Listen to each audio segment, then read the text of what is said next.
Teachers groups are assembling right now in protest of the state's education budget cuts. The rally is taking place in Asheville's Pack Square Park. News 13's Mario Boone is there live for us. Mario, set the stage for us.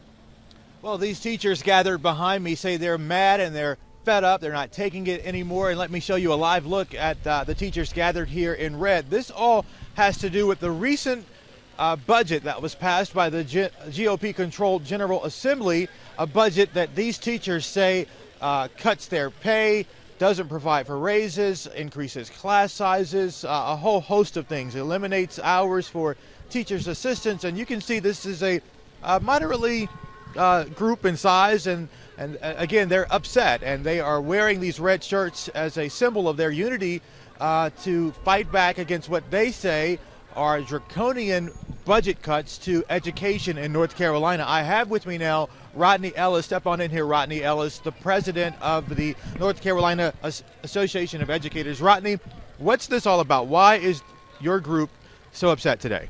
Well, because lawmakers are saying that they invested more in public education than ever before. But in the classroom, we are not seeing the benefits of any of that investment. Our teachers are being lost. They're leaving the state because of the poor salaries that we're receiving.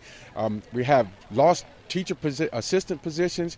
It's horrible what they've done to public education, and educators right now are frustrated. And I do want to point out that these are not just educators. They're also parents and members of the community who are concerned about the direction North Carolina is headed in. You made a good point. The governor does say that they have increased education funding, you know, to levels that have never been seen in this state. But how does that trickle down to your teachers? It doesn't. They're not going to receive a salary increase again this year. And in fact, many of them who've invested in advanced degrees, they won't be able to receive the compensation that goes along with that in the coming years. So teachers didn't personally receive anything out of this budget. They say that we received a 1% tax break, but not one teacher is making the kind of money that it would require to qualify for that tax break. So teachers personally received nothing out of this budget. Okay. They took everything, gave us nothing. All right, so bottom line it for me. What does your group want, and how do you plan to achieve it? Well, we want the public, first of all, to know and to understand that what they're saying about this budget is not in fact true. We want them to know the truth about how it impacts public schools in North Carolina and how it's going to impact families. Parents are even going to feel the brunt of this. I went and did my school supply shopping. Spent $160, and that's because teachers need that additional supplies because we don't have the money for it. So we want to get the truth out there about what this budget does. We want people to ultimately hold legislators accountable, and next November we'll remember this and we'll go to the polls en masse. All right, NCAE President Rodney Ellis. Thank you so much, Rodney. We'll be talking to you. Right. Also scheduled to speak here, Patsy Keever. Of course, you know she ran for Congress a year ago. She's here to talk to this group today. We'll have much more at 12:30. Until then, reporting live downtown, I'm Mario Boone, News 13. Teachers groups are protesting the education cuts. The rally is going on right now in Asheville's Pack Square Park.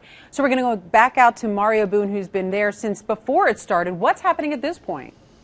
Well, the group has grown in size. Let me quickly step back and show you. You can see here the group made up of teachers, parents, and people who support education. They're upset because they say the GOP-controlled General Assembly has cut education. That is in turn impacting teacher raises. The classroom sizes as well as teacher assistants have been cut. Their hours have been cut. And so these people are here today to say they are tired of it. They're not taking it anymore. And I want to bring in now someone who's on the front lines of this battle. She's a high school English teacher. Her name is Lindsay First. Lindsay, you're in the classroom every day. You see what's happening. What has you so passionate about this issue? I've seen funding cut. I've sat in so many funding meetings about how we're going to fund our classrooms, how we're going to fund teachers. And first of all, I have two young daughters who I have thought to myself, I'm a student of public education. I come from a family of public educators. I'm a public educator.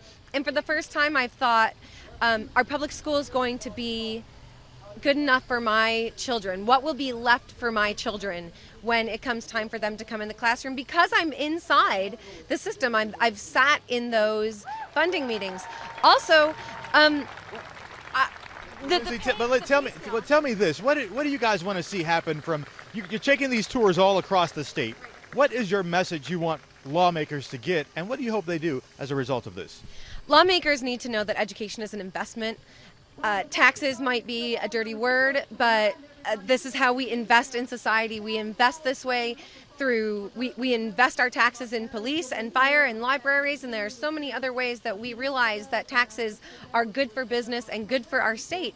And for some reason, we have decided that that the education of our children, the future of our state, isn't worth our taxes. And that's something that needs to change. And bottom line, this battle is not over for you guys. Even though the budget is passed, you're still in this fight. Oh, this battle is just beginning, and the fight is going to continue. I think that as we see teachers flee the state and flee the profession, our best and brightest teachers who know they can be making more doing almost anything else, I think that as we see them flee, we will hopefully have a wake-up call. All right, Lindsay First, high school English teacher, thank you for joining us this afternoon. And there you have it. That's just one of the teachers out here expressing their displeasure. And again, let's give you a live look at what's going on here.